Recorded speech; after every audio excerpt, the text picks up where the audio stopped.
So in this unit, we've been focusing on public policy and how public policy is used to promote competition and get rid of things such as positive and negative externalities that the market can't always take care of.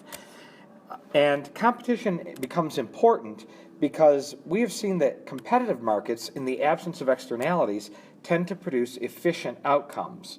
Markets with monopoly power tend to be less efficient, with higher prices and fewer units of output. It should make sense that there are laws in place to promote competition and limit monopolies.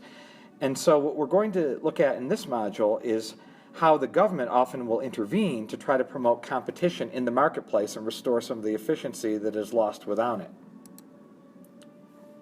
So the first thing that I'll do is identify the three major antitrust laws and describe how they are used to promote competition.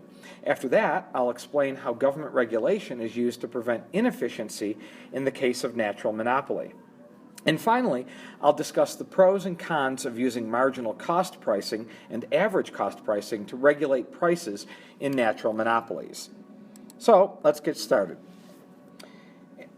As we've seen in prior modules, competition promotes the most efficient outcome, and that is determined at the equilibrium point in a competitive market. If there are no externalities present, then that is efficient. If there are positive or negative externalities, then that creates a market failure that has to be dealt with. Market power is another type of market failure that has to be dealt with when it leads to monopoly. Imperfectly competitive markets like monopoly and oligopoly generally tend to create inefficient outcomes. And so because the government wants to restore an efficient outcome, it will often intervene. And why is that? Well, because inefficiency often leads to higher prices for consumers, lower quantities for consumers, and lower quality of goods. And so because of that, public policy in the United States has generally been designed to promote more market competition. So where did this all begin? Well, it began in the late 1800s with the first antitrust policy. And if you remember back to your study of U.S. history, you'll probably remember that large monopoly firms such as U.S. Steel, Standard Oil, and others were created when industrialists like John D. Rockefeller and Andrew Carnegie merged or acquired many competing firms. They would often buy up the shares of competing firms or ask the shareholders to contribute their shares to the control of what was called a trust at that time. Effectively, that created a monopoly in the industry and reduced competition or ended competition in the industry. So people were getting tired at the end of the 19th century of the economic problems that were created by these monopolies, and they were concerned with the power that individuals like this were acquiring in both our economic and political system. And so with that, you saw the emergence of the first laws designed to restore competition and create what we call antitrust or anti-monopoly policy. And this was done to combat the negative consequences of growing monopoly power. So Congress wrote laws to break up or prevent monopolies from dominating the economic landscape. So the goals of antitrust laws are to protect competition, ensure lower prices, and promote the development of new and better products. Now, the government department that is primarily charged, although not solely charged, with enforcing this antitrust policy is the Department of Justice. Within the Department of Justice, there is a division called the Antitrust Division, and it describes the goals of antitrust laws as the following: protecting competition, ensuring lower prices, promoting the development of new and better products. It also emphasizes that firms in competitive markets attract consumers by cutting prices and increasing the quality of products or services. And also, competition and profit opportunities stimulate businesses to find new and more efficient production methods. So for all of these reasons, we desire in this country, through public policy, to promote the positive effects of market competition and to eliminate the negative effects of non-competition. So the first law that was passed to deal with this was the Sherman Antitrust Act of 1890. And it has two important provisions, each of which outlaws a particular type of activity. Number one, it made it illegal to create a contract, combination, or conspiracy that unreasonably restrains interstate trade. Secondly, it outlaws the monopolization of any part of interstate commerce. Now, the act had a couple of peculiarities. For example, it wasn't illegal to be a monopoly, but it was illegal to monopolize or to act like a monopoly. In other words, if you end up being a monopoly through no fault of your own, just because other firms don't choose to come in and compete against you, then the government's not going to break you up and accuse you of being a monopoly because you're not preventing competition. But if you're acting like a monopoly and acting in ways that reduce or prevent competition, that type of behavior is illegal under U.S. law. So this first law was a little vague because it didn't provide details regarding specific actions or activities that would be prohibited. So then a second law was passed 24 years later, and it was called the Clayton Antitrust Act of 1914. The Clayton Act was intended to clarify the Sherman Act and specifically prohibited 4 firm behaviors, whereas the Sherman Act was somewhat vague in terms of the type of behavior that was prohibited under the law. The Clayton Act was designed to come up with specific behaviors that firms were not allowed to engage in. And they are the following. Number 1, it outlawed price discrimination. So it became illegal to charge different prices to different people for the same product. Now, even today, there are some obvious exceptions like discounted movie theater tickets for children. But in general, price discrimination is illegal. Secondly, it prohibited anti-competitive practices of exclusive dealing and tying arrangements. So what is exclusive dealing? An exclusive deal is one where a seller won't sell to you if you are buying products from another seller, their competitor. For example, a wholesale food company might be selling steaks to a restaurant. If the food company tried to prohibit the restaurant from buying meat from a competing food wholesaler, they would be in violation of the Clayton Act for forming an exclusive deal. It also prohibits tying arrangements. A tying arrangement is when a seller will sell you product X only if you also agree to purchase product Y.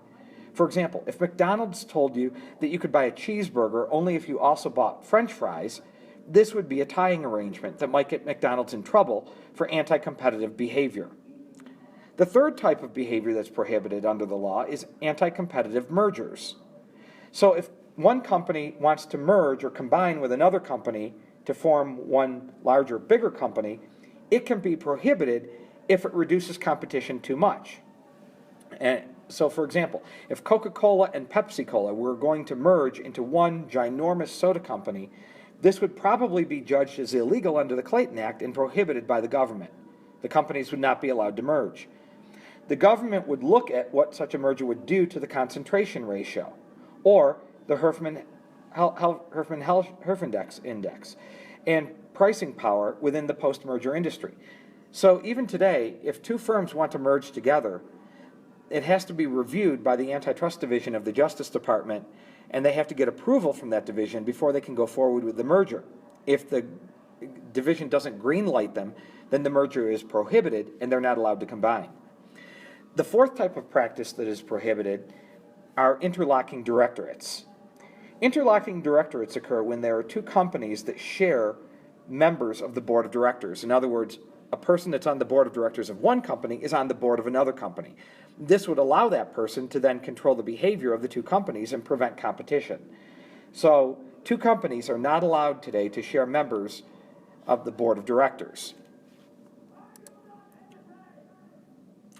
Now, on the AP exam, here's an important tip. You should be able to recognize the important pieces of antitrust legislation like the Sherman Act and the Clayton Antitrust Act in case they appear in the multiple choice section of the AP exam.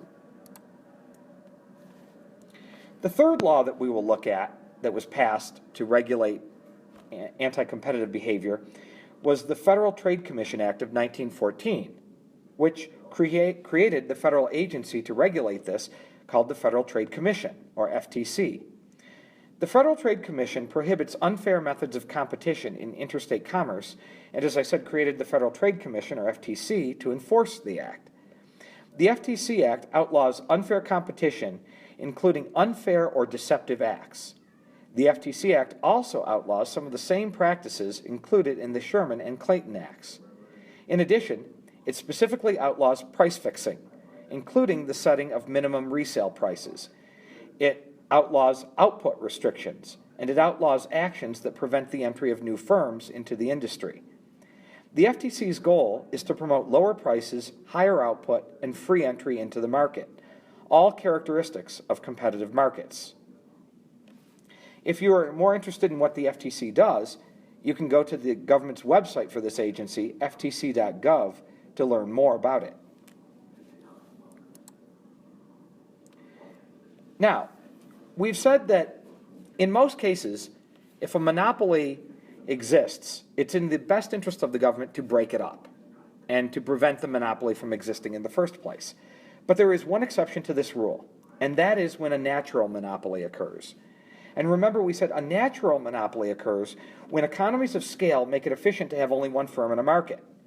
Because of these economies of scale, the natural monopoly can produce the product for society at the lowest average total cost, and a lower cost than if multiple firms were competing against each other and producing the product, because they would all be producing it at a higher cost. So, because society would rather have the lowest average total cost of production, it is in society's best interest to allow this natural monopoly to exist and have only one firm in the market. Now, how does a firm then deal with it? Because if we allow the natural monopoly to exist, we're going to get the negative effects of monopoly, higher prices and reduced output and worse quality. Well, one way that a natural monopoly can be dealt with is that the government can take it over. For example, the government runs the railroad industry in this country for passenger service through Amtrak. Or the government could choose to regulate the natural monopoly, and that's the most common way of dealing with it. Price regulation can be designed as either marginal cost or average cost pricing. So when the government decides to do that, they have to decide where to set the price. If they're going to regulate and limit the price that the monopoly can charge, how do they determine what that price is? And so one way of dealing with this would be to set the price at the marginal cost of production. The firm would then operate at the point where price equals marginal cost. This is the outcome consistent with perfect competition and zero deadweight loss. And we know that when the price is equal to marginal cost, this creates allocative efficiency for the consumer. But the problem with this is that it might create economic losses for the firm. And if that is true, if the price is set below marginal cost, because with economies of scale, a firm is producing at the downward sloping point of its average total cost curve, we know that this is not the minimum of average total cost, and the average total cost must be above the price. And if that's true, then this firm, if we set the price at marginal cost, would be earning economic losses. And a firm is not going to want to continue to operate with economic losses. So to prevent that, the government would need to subsidize these losses and give the firm money at taxpayer expense. So setting the price at marginal cost might not be the best solution to dealing with the monopoly.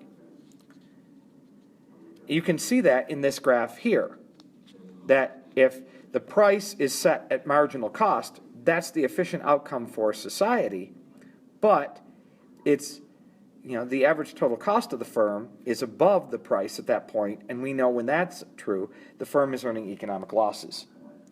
Now, the second way we could do it is to set price at average total cost. In other words, where the demand curve crosses the firm's average total cost curve. So the price then would be equal to the firm's average total cost at that point. That would ensure that the firm will earn a normal economic profit. Now, that might be good for the firm, but it's not going to be the most efficient level of output. And because the price is above marginal cost, it's not allocatively efficient, and because it's not at the minimum of average total cost, it's not productively efficient. But it's a more efficient outcome than if the monopoly was left unregulated and set the price on its own. The quantity produced would be even lower than this quantity, and the price would be even higher. So there are trade-offs in everything, and this is a trade-off a society generally has to make to allow the natural monopoly to exist. Set a price that is higher than the efficient outcome and get a quantity produced that is lower than the efficient outcome, but not a price that is as high or quantity as low than if the monopoly remained unregulated. So the outcome is the best that we can hope for, maybe. In other words, some deadweight loss will exist, but not as much deadweight loss as we would get if the monopoly was unregulated. So this graph here shows all three possibilities.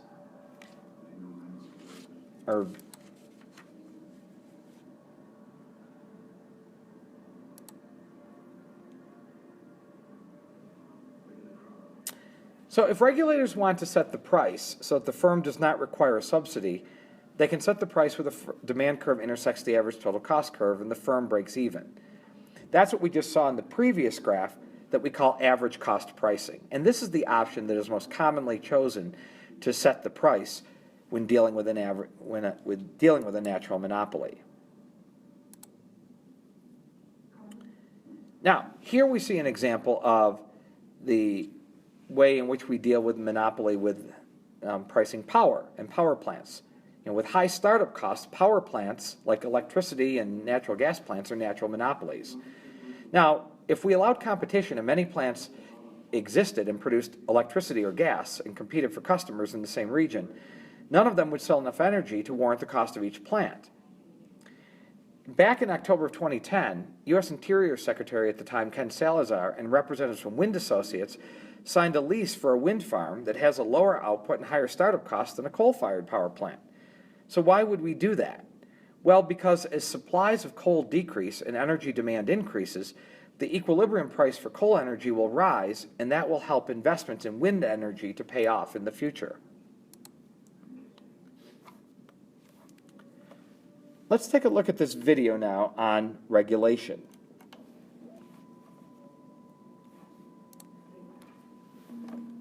Just to recap what we said about monopoly, why do people consider the monopolist to be the bad guy? It's because the monopolist charges more money and provides less to the market than a competitive market would.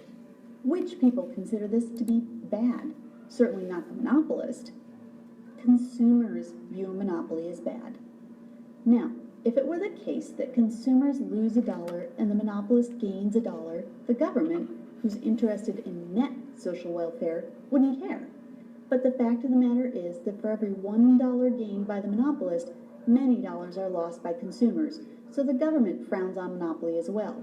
The problem is that not all monopolies are bad. Some types of monopoly are actually more efficient than a competitive market. Remember when we talked about natural monopolies? Natural monopolies occur when the startup costs are so large that effectively the average total cost is always declining. If you produce more, you continue to defray the enormous fixed cost. Remember that in the case of a natural monopoly, it's actually much better to have one producer provide all the units, say 100 units, at a very low cost per unit than to have 10 producers provide only 10 units each at a very high cost per unit. Let's take a closer look at a profit-maximizing natural monopolist, a producer whose cost curves are always declining. Now, add demand and marginal revenue. Where is maximum profit and how much is earned? As always, the output is determined where MR equals MC, marginal revenue equals marginal cost, and at that level of output, the price is determined by looking at the demand curve. This monopolist earns everything above its cost per unit, average total cost, up to its price. That's a lot of profit.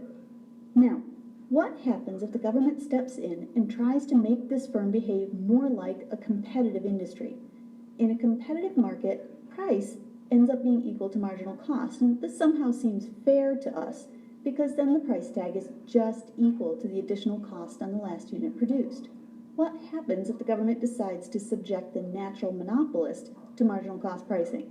Start with the basic natural monopoly diagram. I'm showing the unregulated decision just for comparison purposes.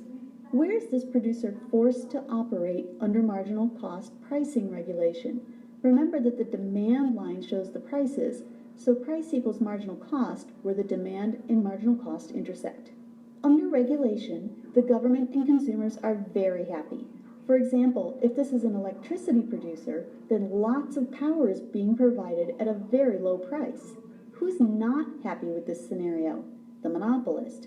Under marginal cost pricing regulation, the monopolist loses the difference between its per unit cost and the price it's allowed to charge on every unit, and that's a lot of units.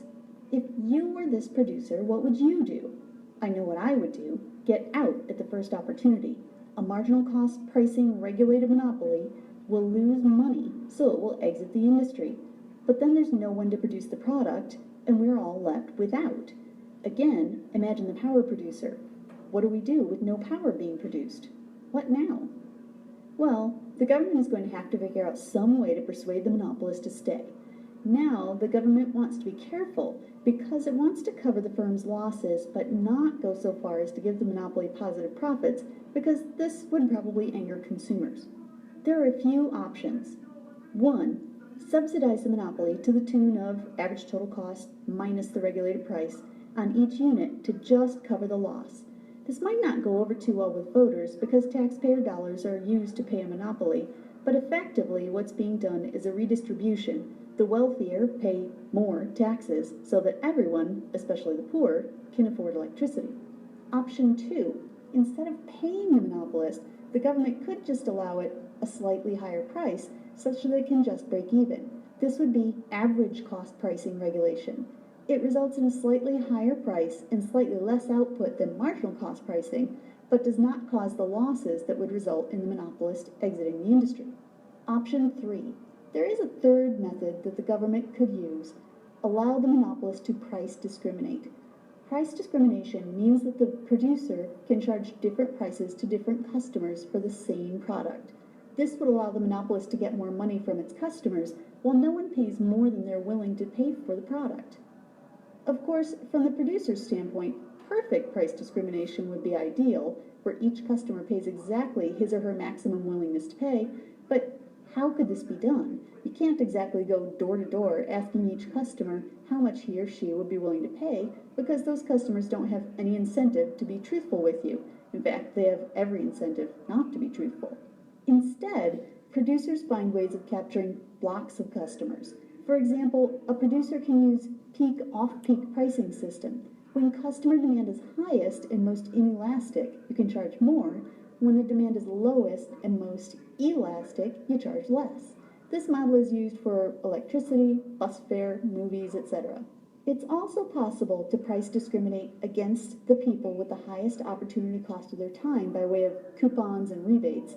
A very busy person doesn't bother with coupons and often forgets to mail in or follow up on a rebate. Blatant price discrimination is typically illegal, but there are ways to indirectly price discriminate. Next time, oligopoly.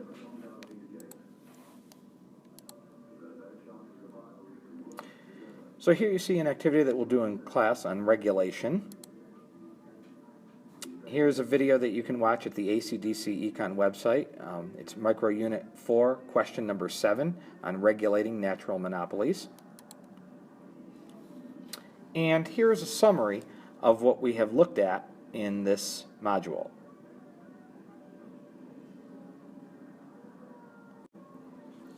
And this concludes our look at Module 77, Public Policy to Promote Competition.